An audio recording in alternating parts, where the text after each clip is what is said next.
好，美伊戰事接下來的衝突怎麼解決呢？沒有想到這時候美國跟伊朗都搶着要討好中國大陸哦。那荷姆茲的海峽命脈之後會由誰來決定呢？難道會落入在北京手中嗎？今天也會特別來關心到美制的武器設備爆出有後門，全球現在對美國的信任正在崩盤當中。我們趕快來看到這個美伊的最新局勢，有一個很奇怪的畫面。川普在這時候公開的喊話，他說呢，要為中國大陸打開荷姆茲海峽。接下來說這個，如果舉行了這場川習會的話，他說習近平一定會給我一個大大的擁抱。好，這是來自於川普的最新說法。伊朗方面呢，同樣是跟中國大陸這邊也有了一些建立關係。在這個時候呢，我們看到伊朗跟王毅特別是通上了電話，那麼也立刻的釋出善意了。接下來伊朗說了，他會考慮來開放單側的通道，在荷姆茲海峽這邊可以開放單側的通行。兩方都在對伊朗示好，似乎是認為說中國大陸可以成為現在唯一有能力可以停戰的一個關鍵的國家了嗎？賴老師怎麼看？當然是啊，因為現在態勢很明白了啊，中國大陸完全有實力、有能力啊，跟美國對抗。而且呢，有實力來影響相關的國家，包括伊朗在內。而中國的態度很簡單，反對赫爾木茲海峽是封控的啊。但是中國大陸知道為什麼赫爾木茲海峽會被封鎖，那是因為美國跟以色列是違法的啊，這個違背戰爭正義的去攻打伊朗，所以伊朗是不得不封控這個海峽。但是問題就是大陸跟海灣國家的關係也非常的好，所以大陸已經告訴伊朗說，你還是要考慮海灣國家相關的他們的需求，還有國際間的需求。那伊朗清楚的知道，如果說沒有大陸的支持，它的經濟會陷入崩潰，然後它的戰爭也會打不下去啊，因為它還是需要很多戰略的物資，這些也都進行不下去。那本身伊朗有參加中國所領導的幾個組織，包括上海合作組織，包括金磚組織啊，一個是經濟的、貿易的，一個是區域安全的。這兩個組織，中國大陸都有巨大影響力。更重要的地方是，大陸跟俄羅斯的關係是非常緊密，所以他對朝鮮也有相當大的影響力。那在這個情形下，伊朗他當然要尊重、考慮中國的看法，但是中國不會強人所難。中國也提醒伊朗，我知道你的處境，我也知道你的難處，但是你哪一些地方可以調整？你也可以很明顯的看到，最後能夠讓伊朗的代表團最高的領導人之一，也就是國會的議長，跟美國的國會的議長，也就是兼副總統，對，或者副總統兼國會議長，也就是議長跟議長之間的直接的對話。是這個大家都知道，背後的最後的推手就是來自於中國大陸。而巴基斯坦能夠有這麼亮麗的表現，那也是因為中國大陸挺巴基斯坦，然後中國對於這個沙特也好，對於埃及也好的影響力也都夠，因為中國跟阿拉伯世界、阿拉伯的聯邦阿拉伯的俱樂部，他們的關係非常好。中阿的每年的固定的會議都會，要不就在中國召開，要不就是在埃及召開。所以我們都很明確的看到，中國大陸現在對中東地區的影響力，那今非昔比啊，完全是不同的。所以對美國來說，一個具有這麼大影響力的國家，它介入了，美國要不要在乎？要。那美國如果完全不顧中國的意見的話，中國如果真正提供武器給伊朗，那伊朗的打法就不是今天的打法了。而且坦白說，我如果是中國大陸了，我怎麼不想我的武器在這個實際的戰場中來練一下？當時印度跟巴基斯坦已經讓我的武器揚眉吐氣了。我的武器如果能夠由伊朗來把美國打得一塌糊塗的話，我的武器在國際間啊，絕對是好賣的不得了啊！而且經過戰場洗禮的武器，我的調整那能力就更強了。那未來中國的武器完全碾壓美國，美國還怎麼跟中國大陸作戰？所以我如果是大陸，我是巴不得把我的武器送到伊朗那邊去跟美國好好較量。我覺得美國還是會擔心這一點的。好，現在美國跟伊朗雙方都把這個能不能停戰的一個希望的關鍵的協調力都放在中國大陸的身上。但是如果說到現在都還沒有辦法停戰的話，其實呢，美國也很緊張。所以呢，最新他又喊話了。我們來看到美方怎麼說，然後伊朗方面怎麼說。先看伊朗哦，伊朗說呢，一旦談判破裂的話，接下來他的想法就是說，他要攻擊3大水域，可能會採取行動，包括了紅海、波斯灣跟阿曼灣，這可是全球的運輸能源的很重要的命脈。楊老師怎麼看？其實講3大水域，其實就是2個海峽，一個就是赫爾姆茲海峽，它是連接波斯灣跟阿曼灣，也就是往外是印度洋。另外一個呢，就是紅海的曼德海峽，那個是伊朗的夥伴，也就是青年軍胡塞組織在也門，它可以去針對曼德海峽進行騷擾，那甚至封鎖，那它就連接紅海，紅海再出去就是蘇伊士運河、地中海，然後到這個印度洋，所以這2大海峽，它現在会不會？赫姆茲海峽它已經是封鎖，從戰爭開始到現在，那是談判的焦點。曼德海峽會不會？現在美國因為從4月13號開始，針對伊朗所有的港口進行封鎖，那所以呢，伊朗就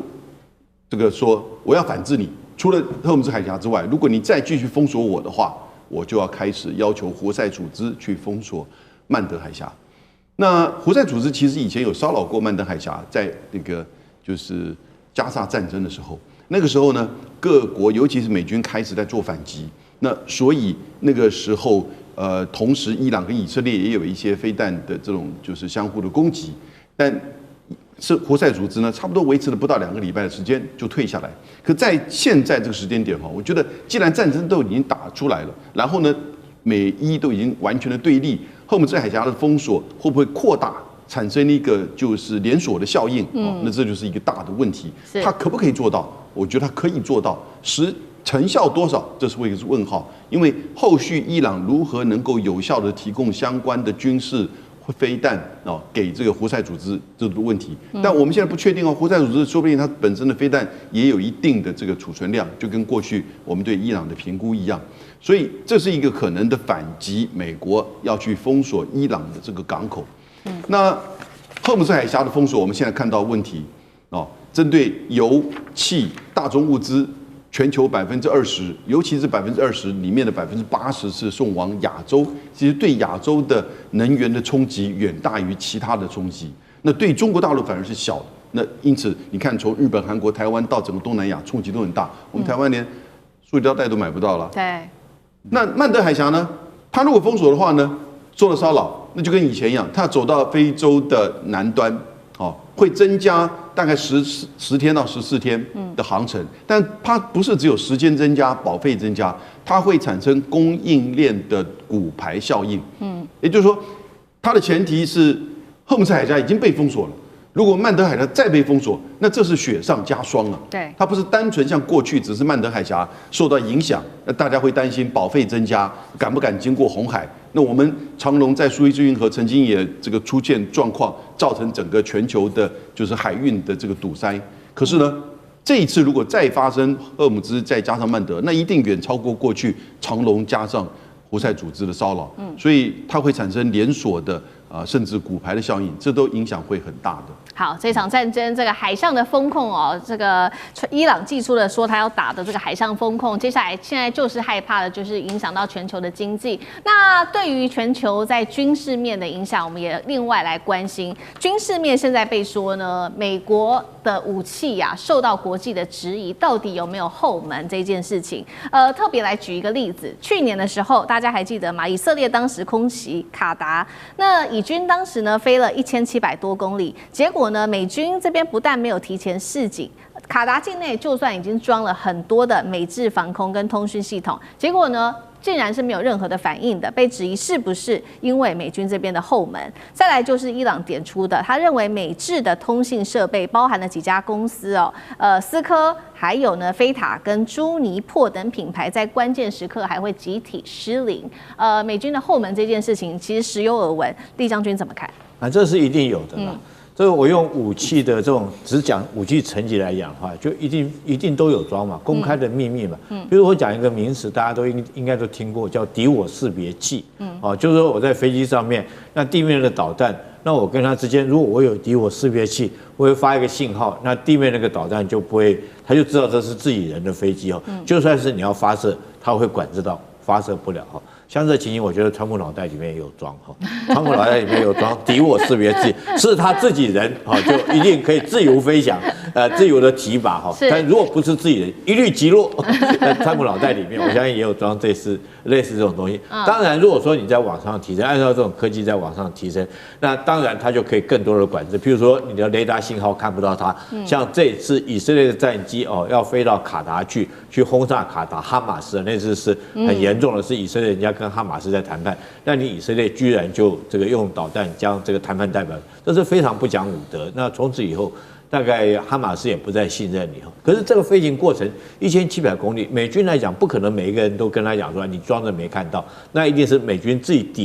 地面上面的雷達系統都沒有收到相關的信號，這就一定是100%裝了這種後門嘛。甚至於美軍提供給卡達的這種雷達裡面也沒有收到信號，不然卡達它一定防空導彈一定會打出去哈，所以卡達一定也沒有。那同理可證哈，這次伊朗它本身之前在戰前它也有採購很多這個美國廠商所提供的這種通訊器材，那這次在遭受攻擊的同時，這些器材全部失靈，沒辦法通訊哦。打仗靠指揮，指揮靠通訊，通訊是很重要的。那如果通訊一旦失靈，你這場仗就很難指揮打下去。所以我相信美國的這種科技裝備哈，一定都裝有後門。這也就是為什麼中國在最近這段時間，我們看到美國說要賣給他 H200哈這個晶片來講的話，那中國來講能夠不買他就不要買哈。到目前為止也沒有說要買。那中國雖然說他自己自制的晶片，可能效能來講沒有輝達的這麼好，可是它最起碼我安全了，我用的安心了，不要我發展了什麼以後被裝上後門，將來我所有的資訊全部相關的資訊都外泄，甚至我用作在軍武上面的話，就像這一次卡達一樣，後門都被關掉，你武器都沒辦法使用。所以我覺得那未來來講的話，當然。如果中國這個方面可以給這個其他的國家一個安心、信任、保證來講的話，我相信對中國來講的話，它後續尤其是軍火外銷包括到中東地區或者是其他各地方，大家會比較安心買中國的武器裝備，最起碼不會被裝後門。好，謝謝酈將軍。那我們休息一下，馬上回來。地緣政治、美中之爭、戰略價值、強權崛起。小